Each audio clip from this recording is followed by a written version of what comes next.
लगा लो।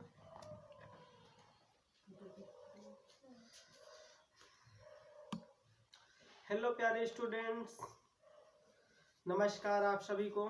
आप सब कैसे हैं? तो सभी स्टूडेंट का स्वागत है द स्कॉलर ग्रुप में।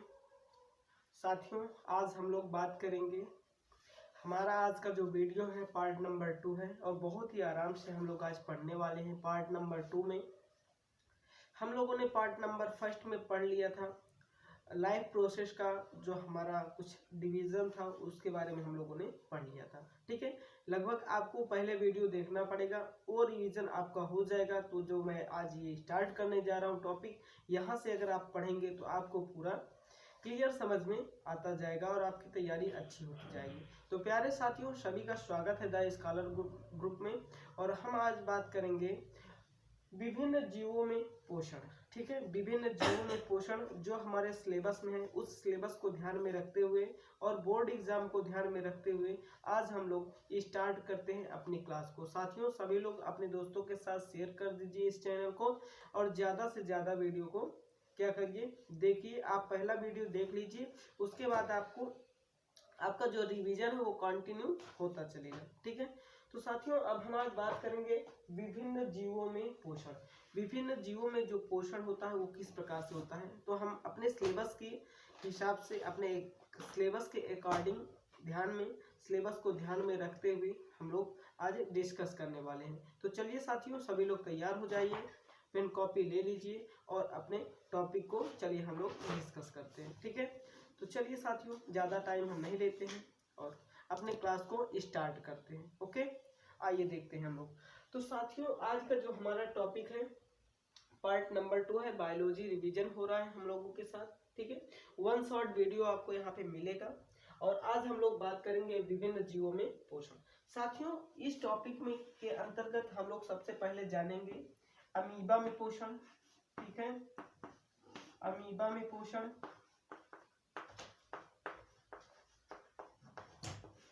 ठीक है साथियों, उसके बाद हम लोग जानेंगे साथियों पैरामीशियम में पोषण किस प्रकार से होता है।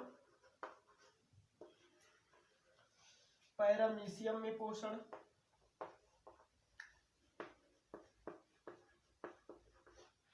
ठीक है, तीसरा जो हमारा है साथियों मानव में पोषण। ठीक है, क्या है? मानव में पोषण। तो हम इन तीनों टॉपिक को अब डिस्कस करेंगे और वीडियो को आप पूरा लास्ट तक देखिएगा, तभी आपको ये सारे जो डाउट हैं आपके वो क्लियर हो जाएंगे। ठीक है, तो चलिए अब हम शुरू करते हैं अमीबा में पोषण। साथियों, जो अमीबा होता है उसके बारे में पहले हम लोग जान लेते हैं। जो अमीबा होता है वह एक कोशिकीय जंतु होता है। क्या होता है? एक कोशिकीय जंतु होता है। ठीक है, और वह क्या होता है साथियों? एक कोशिकीय होता है और सर्वाहारी होता है। क्या होता है? एक कोशिकीय होता है और सर्वाहारी होता है। तो सबसे पहले अगर हम लोग अमीबा की बात करते हैं तो ध्यान पूर्वक समझिएगा। अमीबा जो होता है, अमीबा एक कोशिकीय जीव होता है। ठीक है, एक कोशिकीय जीव होता है। पहला पॉइंट आपको एकदम आराम से मेरे साथ पढ़ना है, मेरे साथ लिखना भी है। ठीक है, और क्लियर दिख रहा होगा सभी को। चलिए साथियों, तो अब हम लोग बात कर रहे हैं यहाँ पे अमीबा के बारे में। तो अमीबा के बारे में कुछ जान लेते हैं, फिर उसके हम पोषण के बारे में बात करेंगे। तो अमीबा जो होता है एक कोशिकीय जीव होता है, यह सर्वाहारी होता है। कैसा होता है?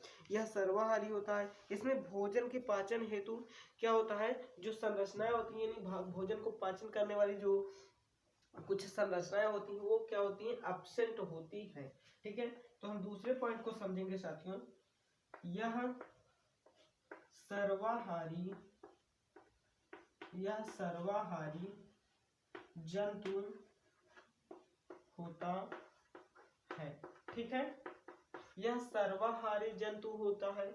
उसके बाद अगर हम बात करते हैं तीसरे पॉइंट की, तो इसमें भोजन को पाचन करने की जो संरचनाएं होती हैं, जो ग्रंथियां होती हैं, उनका अभाव होता है।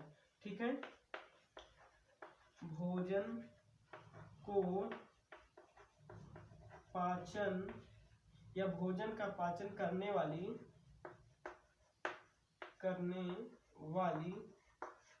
संरचनाओं का क्या होता है,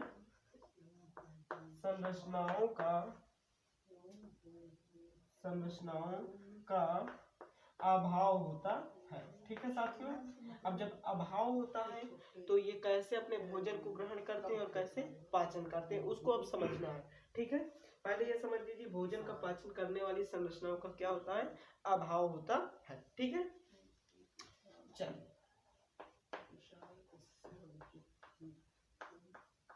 इतनी बात आपको अमीबा के बारे में समझ में आ गई होगी। ठीक है, अब हम लोग बात करेंगे आगे अमीबा के बारे में। ठीक है,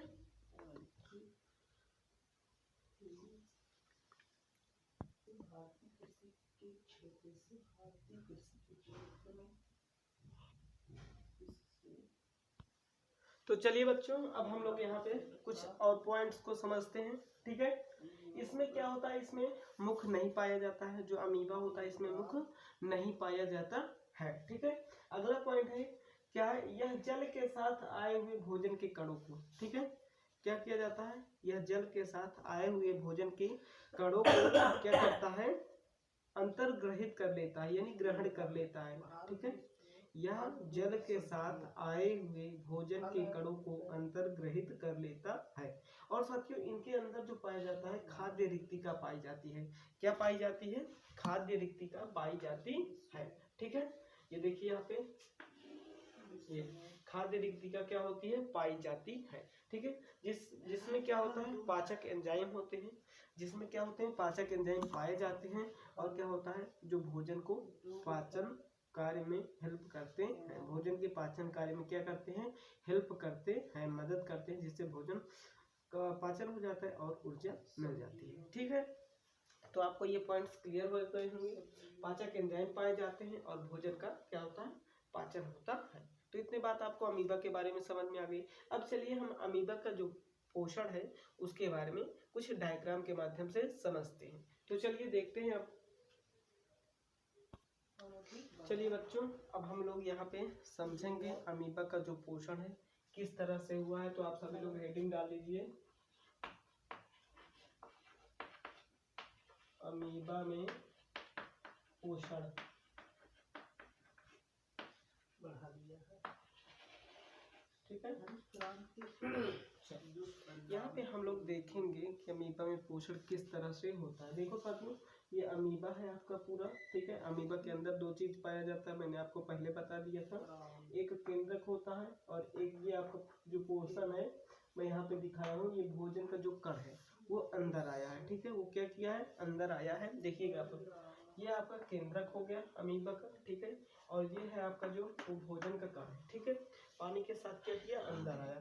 अब अंदर आया तो आगे में देखिए, और ये कहाँ पे आता है, वो रिक्तिका है। कौन सा भाग है, रिक्तिका वाला भाग है। ठीक है, अब आइए आप नीचे देखिए, जैसे ये पाचन करता है। ठीक है, अमीबा है, जो रिक्तिका में आपका भोजन आया है उसका क्या होता है, रिक्तिका में इकट्ठा हो गया, भोजन आया। ठीक है, इकट्ठा हो गया, लेकिन जो रिक्तिका के अंदर एंजाइम है वो एंजाइम क्या करेंगे, भोजन के कणों को पाचन करेंगे, उसके जो भोजन का क्या होगा, पाचन होगा। ठीक है, भोजन का क्या होगा, पाचन होगा। जब पाचन होगा साथियों तो क्या होगा, कुछ ऊर्जा मिलेगी। ठीक है, और ऊर्जा मिलेगी। अब आप नीचे देखिए अवशोषण आपको दिख रहा है। ठीक है, ज्यादा इसमें कोई स्टेप कुछ नहीं है, एकदम सिंपल है। ठीक है, यहाँ पे अवशोषण है, अवशोषण आप देखिएगा आपको चित्र क्लियर दिखेगा।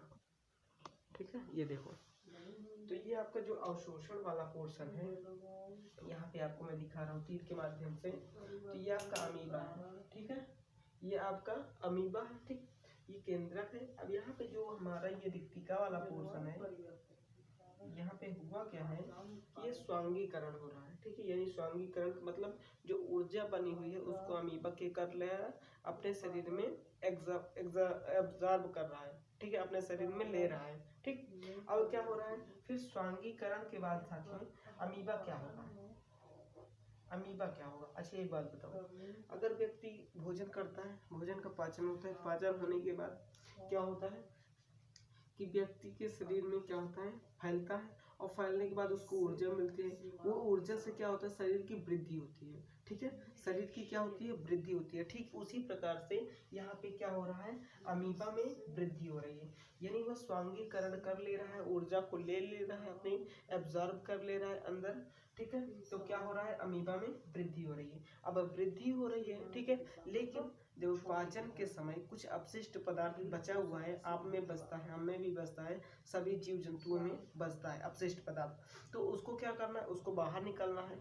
हमारे पास एक्सक्रीटरी सिस्टम होता है, ठीक है, उसके द्वारा हम बाहर निकालते हैं, इसमें भी कुछ पाया जाता है। तो यहाँ पे आप देख सकते हैं, मैंने आपको चित्र के माध्यम से समझा दिया है। ये बहिक्षेपण वाला प्रक्रिया है। क्या है, बहिक्षेपण। ठीक है, बहिक्षेपण का मतलब होता है बचे हुए अपशिष्ट पदार्थों को बाहर निकालना। ठीक है, तो एक इसमें भी भाग पाया जाता है जो क्या होता है, अपचयित खाद्य पदार्थों के कणों को क्या कर दिया जाता है, निष्कासित कर दिया जाता है। ठीक है, बहिक्षेपण मार्ग इसे बोलते हैं। क्या बोलते हैं, बहिक्षेपण मार्ग। ठीक है, उसे क्या बोलते हैं, बहिक्षेपण मार्ग। तो ये था साथियों, फिर जो अपशिष्ट पदार्थ है वो बाहर निकल जाएगा और अमीबा क्या कर जाएगा, वृद्धि कर जाएगा, उसके शरीर में वृद्धि हो जाएगी। समझ में आ गया। तो ये था साथियों अमीबा में पोषण। आप इसको ड्रा कर लीजिए एकदम सिंपल तरीके से। आपको कितने अमीबा बनाना है, 5, 1 2 3 4 5। पहले में स्टार्ट करना है, केंद्रक दिखाना है और रिक्ति का भोजीकरण दिखाना है। ठीक है, फिर उसके बाद पाचन। पाचन में क्या करना है, आपको खाद्य रिक्तिका दिखा देना है बड़ी सी, उसके अंदर ढेर सारे भोजी के पदार्थ कण दिखा देना है। ठीक, और उसी के अंदर उपस्थित होता है एंजाइम। ठीक, तो एंजाइम क्या करेगा, भोजन को पाचन करेगा, भोजन का क्या करेगा, पाचन करेगा। और पाचन करने के बाद जब हम अगले स्टेप पे आएंगे तो वहाँ क्या होगा, अवशोषण होगा। अवशोषण होगा यानी अपशिष्ट पदार्थों को क्या किया जाएगा, अलग किया जाएगा और ऊर्जा को अलग किया जाएगा। ठीक है, उसके बाद क्या होगा, ऊर्जा को एब्जॉर्ब कर लेगा, अपने शरीर के अंदर ले लेगा। ठीक, उसके बाद क्या होगा, अमीबा में वृद्धि हो जाएगी और बचे हुए अपशिष्ट पदार्थ को अमीबा क्या कर देगा, बाहर कर देगा। ठीक है, तो ये इसका लाइफ साइकिल भी हो गया, इसका पोषण भी हो गया, ये किस तरह से अपना पोषण करता है। तो ठीक है साथियों और प्यारे बच्चों, आपको समझ में आ गया होगा। आप इसका स्क्रीनशॉट ले लीजिए और बना लीजिए पूरा। ठीक, चलिए हम लोग अब आगे बढ़ते हैं। अब हम लोग बात करेंगे पैरामीशियम। ठीक है, पैरामीशियम कुछ इसी तरीके से होता है, लेकिन उसमें थोड़े से मॉडिफाई करना है आपको, वो हम अब चलते हैं पैरामीशियम की तरफ। तो इसका आप स्क्रीनशॉट ले लीजिए।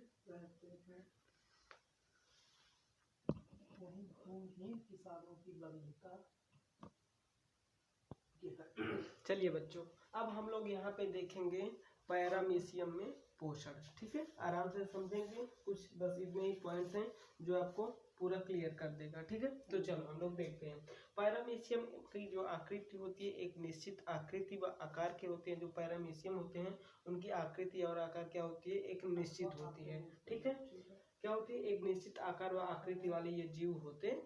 ठीक, अब यह भी एक कोशिकीय, ठीक है, क्या होते हैं, यह एक कोशिकीय जीव है। कैसे जीव हैं, कोशिकीय जीव हैं। इनकी जो आकार और आकृति होती है वो क्या होती है, निश्चित होती है। ठीक है, दूसरा पॉइंट। अब तीसरा पॉइंट समझना है साथियों, प्यारे बच्चों, तीसरा पॉइंट समझिए। इसमें एक विशेष संरचना पाई जाती है।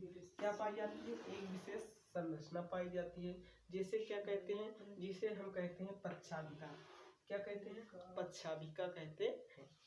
पैरामीशियम के अंदर एक विशेष संरचना पाई जाती है जिसे पच्छादिका कहते हैं। उसके माध्यम से वह भोजन को क्या करते हैं, ग्रहण करते हैं। ठीक है, यानी आपका कहने का मतलब यह है कि पैरामीशियम में पच्छादिका के माध्यम से पोषण होता है। ठीक है साथियों, सभी को क्लियर हो गया। चलिए, उसके माध्यम से यह भोजन क्या करते हैं, ग्रहण करते हैं। ठीक है, और क्या होता है इसमें, एक विशेष, मैंने आपको बता दिया, एक विशेष संरचना होती है जो क्या होती है, नाली रूप। ठीक है, नाली रूप क्या होता है, उसमें मुख गुहा बना होता है। तो यहाँ पे आप एक पॉइंट और एडजस्ट कर सकते हैं। चलिए यहाँ पे स्टार लगा के लिख दीजिए कि जो उनका मुख का आकार होता है एक नाली रूप होता है। ठीक है, मुख गुहा कैसी पाई जाती है, नाली रूपी। ठीक है, नाल रूपी मुख गुहा होती है। ठीक है, मुख गुहा जो होती है वो कैसी होती है, नाल रूपी होती है, यानी ये पतली सकरी नाली की तरह क्या होती है, मुख गुहा होती है। ठीक, कुछ इस तरीके से उसमें क्या पाई जाती है, पैरामीशियम में नाल रूपी मुख गुहिका पाई जाती है, जिससे वो भोजन क्या होता है उनके शरीर के अंदर जाता है। और उनमें भी एक विशेष प्रकार की रिक्तिका पाई जाती है, क्योंकि एक कोश की है तो रिक्तिका होगी। ठीक है, और उसी रिक्तिका के अंदर एंजाइम पाया जाएगा, एंजाइम से उनका पाचन होगा, और पाचन होगा तो जो सेम प्रोसेस अमीबा के साथ हुआ है वही इसके साथ प्रोसेस होगा और तब एनर्जी मिलेगी। ठीक है, तो ये पॉइंट्स आपको नोट कर लेना है, मैंने अच्छे तरीके से समझा दिया है, एक बार फिर से देख लीजिए। पैरामीशियम में पोषण, ठीक है, क्या होता है, पैरामीशियम एक निश्चित आकार व आकृति के जीव हैं। ठीक है, और यह क्या होते हैं, यह भी एक कोशिकीय जीव है, अमीबा की तरह यह भी एक कोशिकीय जीव है। ठीक, उसके बाद क्या होता है, इसमें एक विशेष संरचना पाई जाती है, क्या होता है, इसमें एक विशेष संरचना पाई जाती है। ठीक, इसमें पच्छाविका होती है, जिसे हम क्या कहते हैं, जिसे पच्छाविका कहते हैं, और उस पच्छाविका से क्या होता है, भोजन को ग्रहण करते हैं, पच्छाविका के माध्यम से भोजन को ग्रहण करते हैं, और क्या होता है, उनका पोषण कंप्लीट होता है। ठीक बच्चों, तो ये आपको पॉइंट्स क्लियर हो गए। अब हम लोग बात करेंगे मानव में पोषण, जो कि हमारा थोड़ा सा ये बड़ा टॉपिक है, और इसको आपको पूरा वीडियो देखना है तभी आपको क्लियर होगा। तो चलिए अब हम लोग बात करते हैं मानव में पोषण। चलिए बच्चों, अब हम लोग यहाँ पे देखेंगे बहुत ही आराम से। ठीक है, मानव में पोषण कुछ इस तरीके से, जो कि मैं इसका पूरा डिटेल में जो है वीडियो में दे चुका हूँ। ठीक है, और हम लोग यहाँ पे अब आपको पता ही है कि रिवीजन चल रहा है, तो रिवीजन में हम लोगों को जानना बहुत जरूरी है। ठीक, तो चलो अब हम लोग यहाँ पे देखेंगे साथियों, ये एक मानव शरीर है। ठीक है, किस तरह से मानव में पोषण होता है, पोषण के बाद इसमें क्या क्या मानव शरीर में क्या क्या पाया जाता है। ठीक है, वो आपको पता होगा क्योंकि आप मानव हैं। तो देखिए यहाँ से हमारा जो ये है, ठीक है, मुख है। ठीक, तो मुख से हमारा भोजन जाना स्टार्ट होता है, फिर ये साइड में क्या है, लार ग्रंथियां हैं, लार ग्रंथियों से क्या निकलता है, लार, जो हमारे भोजन को क्या करता है, चिपचिपा बनाता है, और उसको क्या करता है, समेटने का कार्य करता है। ठीक है, जो कि लार में अनेकों प्रकार के एंजाइम्स होते हैं। ठीक है, तो भोजन को क्या करते हैं, भोजन का पाचन यहीं से हमारे मुख से ही पाचन होना शुरू हो जाता है। ठीक, अब हम काम क्या करेंगे, इसके बगल में हमारा कान होता है। ठीक है, फिर जो हमारा भोजन होता है वो ग्रासनी के माध्यम से, ग्रास नली के माध्यम से आमाशय में आता है। ठीक, आमाशय में आने के बाद क्या होता है, यहाँ पे जैसे ट्रिप्सिन, लाइपेज, ठीक है, तो ये सब एंजाइम्स जो होते हैं यहाँ पे पाए जाते हैं, और वो क्या करते हैं, भोजन का पाचन करते हैं।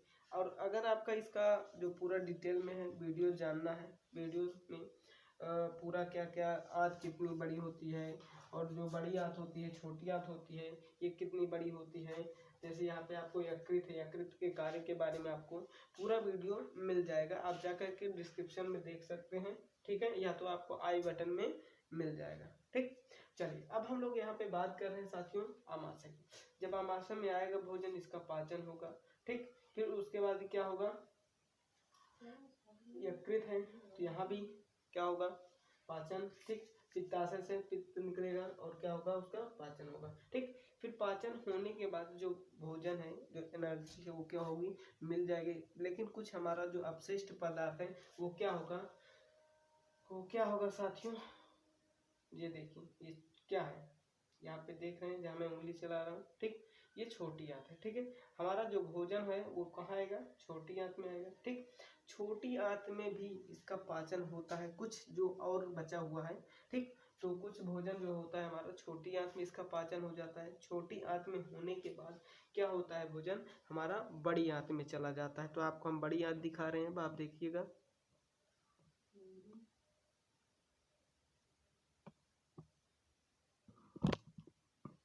ठीक है, तो कुछ इस तरीके से जो हमारी ये बड़ी आंत है, ये आप देख पा रहे हैं। ठीक है, तो बड़ी आंत के 3 भाग होते हैं, जो कि इस वीडियो में आपको दिखा होगा। ठीक है, ये देखिए सीकम, कोलन और कृमि रूप परिशिष्ट। ठीक, तो ये बड़ी आंत है, इसके 3 भाग होते हैं और ये हमारा बीच वाला मध्यांतर भाग होता है। ठीक, क्या होता है? मध्यांतर भाग होता है।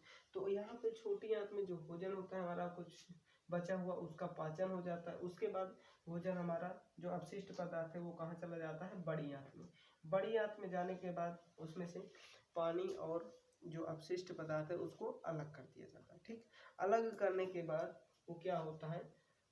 गुदा द्वार से या फिर मल द्वार से बाहर उसको निकाल दिया जाता है। ठीक है, तो ये था साथियों मानव का पूरा, मानव में पोषण कैसे होता है, तो आपको यहाँ पे क्लियर हो गया होगा। ठीक है, और अगर बात करते हैं दांत की और लार ग्रंथियों की और मुख की, ग्रास नली की, यहाँ पे आपका एक जो पाया जाता है, क्या इसे बोलते हैं? आइसोफेगस, एक ढक्कन टाइप का पाया जाता है। ठीक है, एक ढक्कन टाइप पाया जाता है, जैसे हम सांस लेते, खाना खाते वक्त बोलते नहीं है। ठीक है, बोलते हैं और वो हमारा जो डिब्बा होता है आइसोफेगस उसे बोलते हैं, वो क्या होता है? बंद हो जाता है, जिससे हमारा खाना जो होता है नाक में नहीं चढ़ता है। ठीक है ना, तो ये यहाँ पे कार्य करता है। डब्बे में जैसे ढक्कन होता है वो बंद कर देता है, ठीक उसी प्रकार से ये भी क्या करता है? बंद कर देता है। ठीक, तो ये था साथियों हमारा मानव में पोषण, आपको समझ में आ गया होगा। ठीक, अगर इसकी बात हम डिटेल से करें, तो अगर आपको डिटेल में जाना है और पढ़ना है तो आप क्या करेंगे? इसका जो मैंने पढ़ा चुका है पहले, तो उसका मैं डिस्क्रिप्शन में लिंक दे दूंगा। ठीक है, या आई बटन में उसका लिंक दे दूंगा और आप जा करके उसको आराम से उसका डिटेल पढ़ सकते हैं। तो यहाँ पे रिवीजन चल रहा है, तो आप इसका चित्र बना लीजिए इसी तरीके से और उसके बाद इसको बार बार इसका रिवीजन करिए। ठीक, बार बार चित्र को बनाइए, क्योंकि चित्र आपका जरूर आएगा। मानव में पाचन तंत्र का जो चित्र है कुछ इस तरह से पूछेगा आपसे। ठीक है, तो उसको भी आपको बनाना पड़ेगा। अगर आप बात करेंगे मानव के पाचन की, ठीक है, तो मानव में जो पाचन है साथियों, उसका वीडियो हम अब अगले वन शॉर्ट वीडियो में पार्ट नंबर 3 पे बात करेंगे, उसको डिटेल से बना देंगे। ठीक है, जितने हमारे एंजाइम्स पाए जाते हैं, न्यूक्लिक एंजाइम जो होते हैं, न्यूक्लिक अम्ल, ठीक है, उनका जो पाचन होता है न्यूक्लिक एंजाइम के द्वारा, न्यूक्लियोप्रोटीन्स के द्वारा, और उसके बाद ट्रिप्सिन है, पेप्सिन है, लाइपेज है। तो इस सब का जो हमारा पॉइंट्स हैं, इनको हम अगले वीडियो में आपके साथ लेके आएंगे, वहाँ पे आपको डिस्कस करेंगे, पढ़ाएंगे अच्छे से। तब तक के लिए चलिए अब दोस्तों हम लोग यहीं पे आज इस वीडियो को ख़त्म करते हैं, और आपको आई होप समझ में आ गया होगा, एकदम आराम से मैंने आपको समझाया है। ठीक है, तो चलिए अब हम लोग चलते हैं। सभी लोग अच्छे से पढ़ते रहिए और दोस्तों के साथ शेयर करते रहिए। थैंक यू, जय हिंद, जय भारत।